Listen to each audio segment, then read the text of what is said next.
Rudier Blends, back with another haircut tutorial. Hold up, wait a minute before you do anything. Go ahead and subscribe to my YouTube channel. Go ahead and subscribe. I post daily content twice a week. Now in this tutorial, this is going to be a low fade. Now this is a typical low fade that they ask for the barbershop. They either have the low fade, the compressed fade, and the low fade that is nice and smooth. Now which one we're going to do today is going to be the one that's nice and smooth. Go ahead and check it out. Stay tuned. Rudy Blends back with another haircut tutorial. Now on this tutorial we're going to be doing a low fade. Now on this low fade, typically they usually keep the C cup, but on this particular client, he doesn't like to keep a C cup. So we're not gonna even worry about making sure to make a nice crispy line by the sideline, you know what I mean? So we're just gonna go ahead and ball them out all the way down. Now this is the exact same thing: a drop fade, low fade, high drop is the exact same thing. For a low drop fade and the low fade is the exact same thing. So what we're gonna do here is just ball them out. I am using my Barber Pro FX skeleton trimmers. Now these trimmers are the best trimmers on the game right now. Now I don't have these trimmers zero gapped. I do just have them adjusted to a certain limit. I don't like them too zero gapped, and then I'll just start cutting people, and so yeah.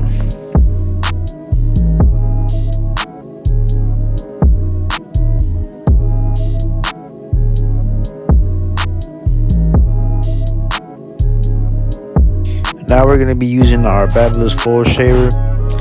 Now this foil shaver, I usually tend to sometimes use the Andy shaver, but with the Andy shaver sometimes I feel like it's pulling hair instead of actually shaving, and it takes a couple of passes to make it nice and smooth and bald. So I just rather just use a Barber's shaver. The only difference is that I don't like that now that I have to replace the shaver, the foil shaver, they didn't have the exact same color, so I have to use a different color, making it look kind of gold. Now we're going to use our first guideline, which is going to be with the lever halfway. I am using my ball senior clippers with the fade blade, and we're going to be going by 1 inch of a guideline. Now don't be scared. I know this is a low fade, but with this typical client, he likes the weight line, but he also likes a fade, kind of like a mid to low fade, as we can say. Now when you're doing a low fade, I know a lot of barbers, when you're first starting, you're kind of scared to go up because it is a low fade, but at the same time most clients like a low fade but that is durable. Most of them do. There's a slight percent chance that some of them don't, you know what I mean? They're just like that Instagram fade. But sometimes that Instagram fade doesn't really last long, and that's what they notice. They're like, okay, go a little bit higher than usual. So don't be afraid to dig in, go up 1 inch, go all the way a little bit higher than usual. Now for a second guideline, we are going to be using the one guard open. We're going to go by the 1 inch. Now we're doing that 1 inch. I do flick out the wrist in this time. Just be advised, I don't flick out the wrist. A lot of the times it just depends on what type of haircut I'm doing and the hair texture.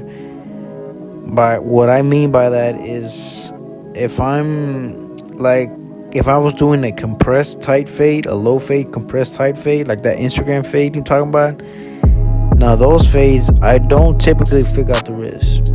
I mostly go up and down. Like if I was, usually when they tell you don't move your whole arm up and down when you're cutting hair, because that ruins your ergonomics and your back, which is true. They're not lying. It is true.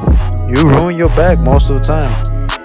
But typically for me, it actually works better when I'm doing up and down motion once I'm doing a compressed fade. So moving forward, I used with the one guard open. Then below that, I did with the one guard close. With the one guard close, I did it mostly all the way up to the one guard open, and after that, I did use the two guard going about a little bit more than half an inch. Because remember, he wants that weight line, but he wants it more towards a parietal ridge. Kind of like a crop top, not really, because he's like a comb over as well. But what you are going to be seeing me do right now, I will be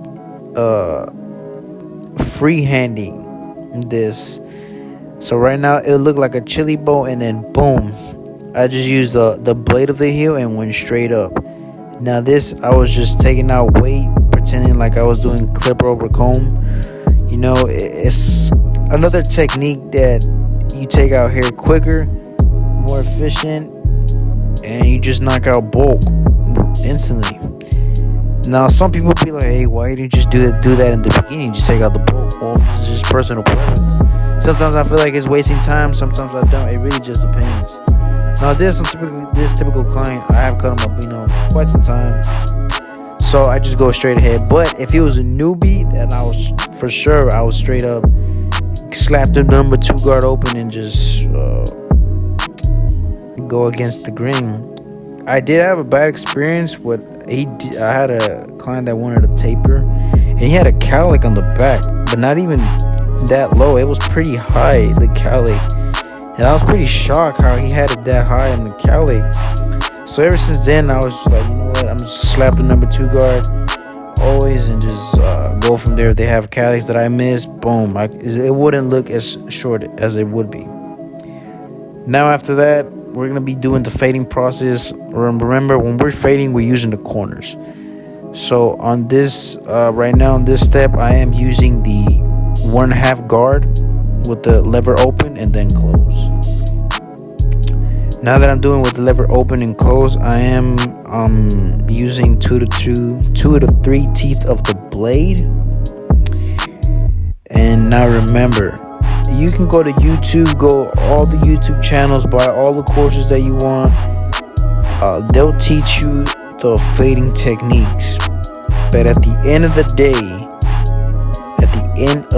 day, every hair is different. I don't care what people tell you. I don't care if they try to lie you, finesse you, whatever it is. Every fade is different. They might tell you, oh, take out this guideline with the lever close. It will work, but it might not work for the next client.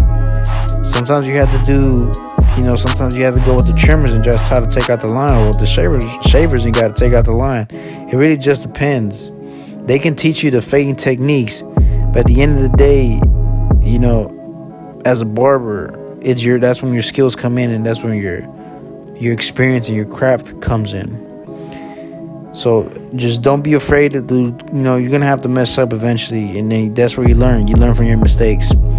But moving forward, I will, after the 1/2 guard, close and open and close from between the guideline between the 1 and 2. I slapped in the number 1, and with the number 1 open, I saw a line, and then I was just attacking that line. And after that, I slapped in the 1/2 guard with the lever close, halfway, and then open. And after that, it started nice and blending in, nice and smoothing. Now that big weight line, we're gonna take it out. We're not really gonna take it out. We're just gonna smooth it out with the clipper comb, because he did like that weight line. But with the 1/2 guard right now, we're attacking the 1/2 guard from right there. And as you can see, that's where his occipital bone pops out a lot. So I will have to come back and slap the number 1 or the 1/2 guard. That depending on what I feel to take out the need to make a nice smooth blend. Now afterwards, to take out the last guideline, we're gonna with the lever closed, we're gonna be using our corners. Now remember, when we're fading down, we're using the corners, especially with the lever closed and with the 1/2 guard closed and open. You always use the corners between 2 to 3 teeth of the blade.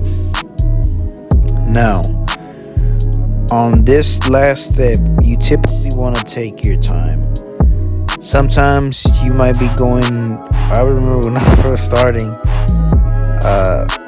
I was just rushing a haircut so quick that sometimes I would go too high that I had to start over. So just make sure you take your time, and especially now these clippers, only my clippers are the only thing that is zero gapped. So I don't want to go too high and too quickly neither. I know I'm moving pretty quickly, but I usually move even more quickly if I'm actually late. But I try not to because they are zero gap. So one bad move and you know what I'm saying, just gonna nick them. That's the last thing you want.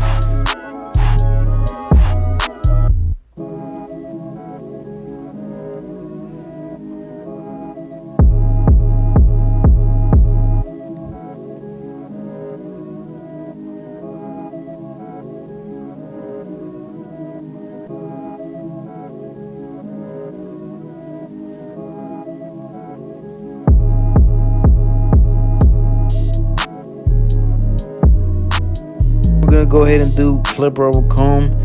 So we're gonna do like a box shape, but also kind of like a flared out shape. He doesn't like it too boxy. He kind of likes it slightly flared out, not too much, because he does have a comb over. He doesn't really like when it's boxy.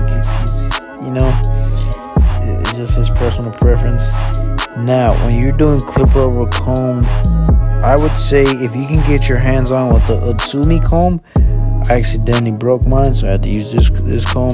If you can get your hands on an Utsumi comb on Amazon, man, that comb just, you can actually skip steps if you actually know what you're doing, and you know.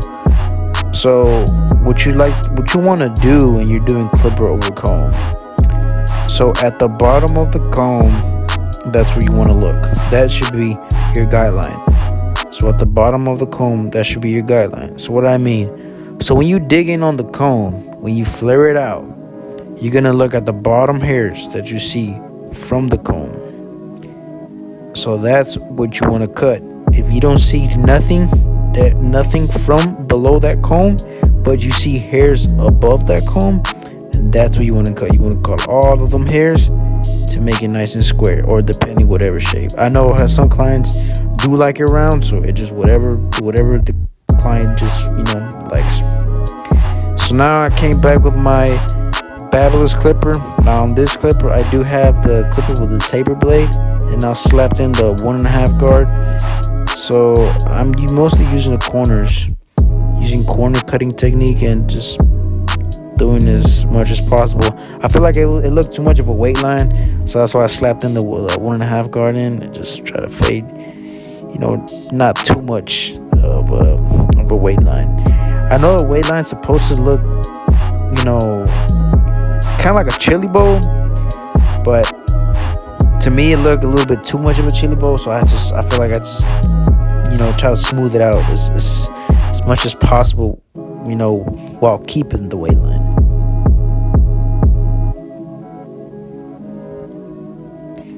Now on the weight line, that typically is client consultation.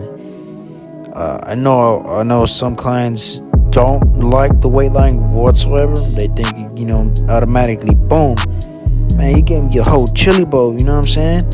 And I know some, especially those who have like crop tops, boom, they really love that weight line. So that just really depends.